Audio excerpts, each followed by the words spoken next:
नमस्कार साथियों, स्वागत है आपका अपने चैनल टेक टू लर्न में। मैं आपका दोस्त एडवोकेट आशुतोष पांडे। साथियों, कानून तो देश की संसद बनाती है और जनता की आवश्यकताओं के अनुसार जनता के ज्वलंत समस्याओं को ध्यान में रखते हुए देश का जो संसद होता है, देश की जो सरकार होती है, वो संसद से पारित करके कानून बनाती है। लेकिन उस कानून की सही व्याख्या करने की जो जिम्मेदारी है, अल्टीमेट लायबिलिटी सुप्रीम कोर्ट की होती है। जब किसी मामले में निचली अदालतों से मामला खारिज होते हुए, निस्तारित होते हुए ऑनरेबल सुप्रीम कोर्ट के समक्ष पहुंचता है, तो ऑनरेबल सुप्रीम कोर्ट की बेंचेज उसका गहन परीक्षण करती हैं और कानून को ध्यान में रखते हुए उस पर अपना निर्णय सुनाती हैं। ऑनरेबल सुप्रीम कोर्ट के द्वारा जो भी निर्णय पारित किया जाता है, जो भी डिसीजन आता है, उस डिसीजन को नज़ीर माना जाता है और उस डिसीजन का अक्षरशः पालन बाकी निचली देश की सभी अदालतों द्वारा किया जाता है। इसका लाभ उस तरह के मामलों में एक्यूज्ड हैं, जो अभियुक्त हैं, ऑफेंडर्स हैं, सबको मिलता है। अधिवक्ताओं को भी एक नई चीज़ सीखने को मिलती है और निचली कोर्टों को, निचले जो अदालतें हैं, उनको भी उसमें उनका विज़न क्लियर हो जाता है कि ऑनरेबल सुप्रीम कोर्ट ने इस तरह के मामले में क्या अपना डिसीजन दिया है, तो उसी प्रकार का डिसीजन वो निचली अदालतें दे सकती हैं। दोस्तों, बात करेंगे आज हम लोग निगोशिएबल इंस्ट्रूमेंट एक्ट के बारे में, जिसको हिंदी में कहा जाता है परक्राम में लिखित अधिनियम।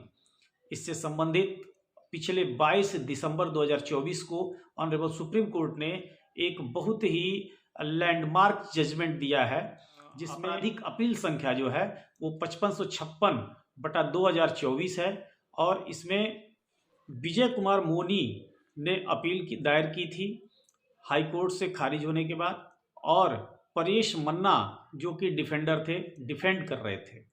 मामला क्या था उसको पूरा समझते हैं। एक्चुअली में क्या है कि ऑनरेबल सुप्रीम कोर्ट ने ये साफ किया कि जब कोई व्यक्ति चेक देता है और जिसे चेक दिया जा रहा है, तो लेन और देन की जिम्मेदारी, यानी लेने और देने की जिम्मेदारी इन्हीं दोनों लोगों पर आती है। तीसरे व्यक्ति को इन्वॉल्व नहीं किया जा सकता। संदर्भित केस में समस्या ये थी कि एक व्यक्ति ने कंपनी के नाम पे उधार ले लिया, ऋण ले लिया, फर्म के नाम पर ऋण ले लिया और उसे अपना एक चेक सिक्योरिटी के तौर पे दे दिया, सिक्योरिटी के तौर पे दे दिया। अब क्या हुआ कि जब इन्होंने चेक लगाया बैंक में, तो चेक बाउंस हो गया। चेक बाउंस हो गया। जब चेक बाउंस होता है तो 138 का मुकदमा बनता है। एक्चुअली में अंग्रेजों के समय से ही ये कानून पारित किया गया था, जिसमें 26 एक्ट्स हैं और ये चेक बाउंस का केस करने के लिए ये कानून बनाया गया था। यानी कि जब कोई देनदार चेक देता है किसी व्यक्ति को और उसका चेक किसी भी परिस्थिति में अनादरित हो जाता है, बाउंस हो जाता है और उसका चेक भुगतान नहीं होता है, तो ऐसी परिस्थिति में निगोशिएबल इंस्ट्रूमेंट एक्ट के तहत मुकदमा बनता ही बनता है।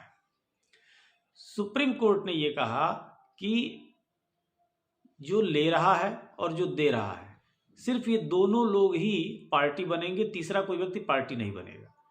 तो जैसा कि संदर्भित केस है, इसमें कोई व्यक्ति अपने फर्म के नाम पर किसी व्यक्ति से ऋण लेता है और सिक्योरिटी के रूप में उसे अपना चेक दे देता है, और जिसको चेक दिया गया उसने बैंक में चेक लगाया और चेक बाउंस कर गया।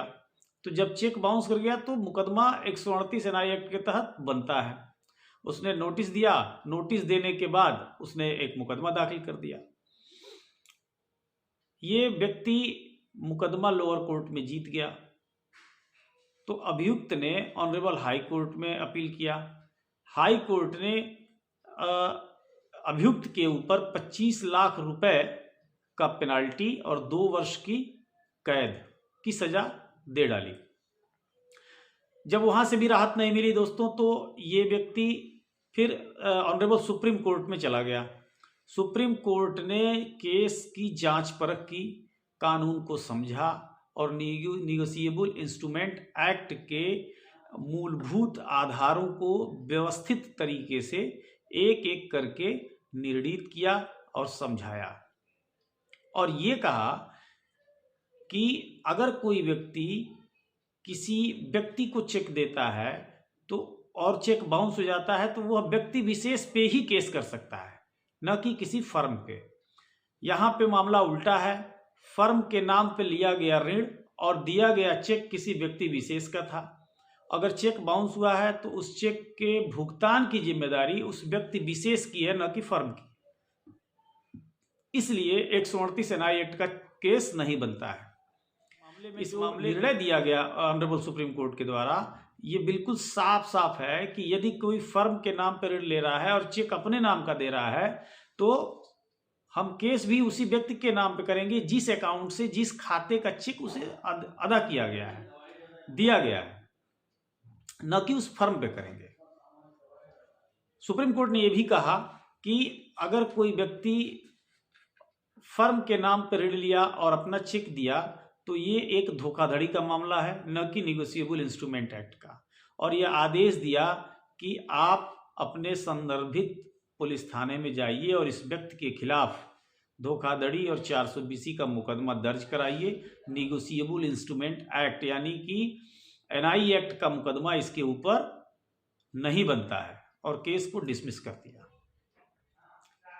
कहने का मतलब ये है दोस्तों कि ऑनरेबल सुप्रीम कोर्ट के अकॉर्डिंग और निगोशिएबल इंस्ट्रूमेंट एक्ट के जो प्रावधान हैं उसके हिसाब से यदि कोई व्यक्ति अपना चेक दे रहा है किसी को और उसका चेक यदि बाउंस हो जाता है तो चेक पाने वाला अपना भुगतान पाने के लिए सबसे पहला काम ये करेगा कि चेक बाउंस होने से 15 कार्य दिवस के अंदर उसे एक नोटिस प्रेषित करेगा इस चीज का कि मुझे आपका दिया हुआ फला चेक फला बैंक का जिस खाते में हमने लगाया वहां से अनादरित होकर वापस आ गया है, चेक बाउंस हो गया है, आप मेरा भुगतान कर दें, अन्यथा हम आपके ऊपर केस करने के लिए बाध्य होंगे। और 15 और दिनों के अंदर अगर उसका कोई जवाब नहीं आता है तो आप उसके ऊपर एनआई एक्ट के तहत मुकदमा दायर कर सकते हैं। नोटिस का दिया जाना और चेक पे हस्ताक्षरित होना, सिक्योरिटी चेक मान्य नहीं है। जैसे बिना हस्ताक्षर का सिक्योरिटी चेक यदि कोई दे देता है, बाद में आप उसका साइन करके अगर जमा कर देते हैं तो फिर वो एनआई एक्ट के श्रेणी में नहीं आएगा, वह एक फर्जीवाड़ा हो जाएगा। उल्टे आपके ऊपर 419, 420, 467, 68, 71 का मुकदमा दर्ज हो सकता है। इसलिए हस्ताक्षरित चेक लिया जाए।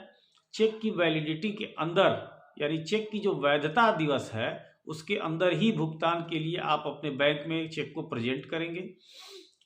ये सारे गाइडलाइन ऑनरेबल सुप्रीम कोर्ट ने according to the negotiable instrument act के तहत इस केस के संदर्भ में पारित किए हैं। तो निश्चित रूप से ये जानिए कि चेक देते समय और चेक लेते समय दोनों ही समय आपको सावधानी बरतनी चाहिए कि आपने जिसे पेमेंट किया है, जिससे आपको पेमेंट पाना है, व्यक्ति वही है जिसका आप चेक ले रहे हैं। अदरवाइज यदि चेक बाउंस होता है तो आप उसी व्यक्ति के ऊपर केस करेंगे जिसने आपको चेक दिया है, न कि किसी फर्म पे या किसी अन्य व्यक्ति। कि आपको दी हुई जानकारी समझ में आई होगी। यदि कुछ भी कंफ्यूजन हो तो आप कमेंट बॉक्स में कमेंट करके जरूर पूछ सकते हैं। मैं सदैव आप लोगों की सेवा के लिए उपस्थित हूँ। फिलहाल इतना ही, अगले वीडियो में फिर मिलेंगे, तब तक के लिए धन्यवाद। जय।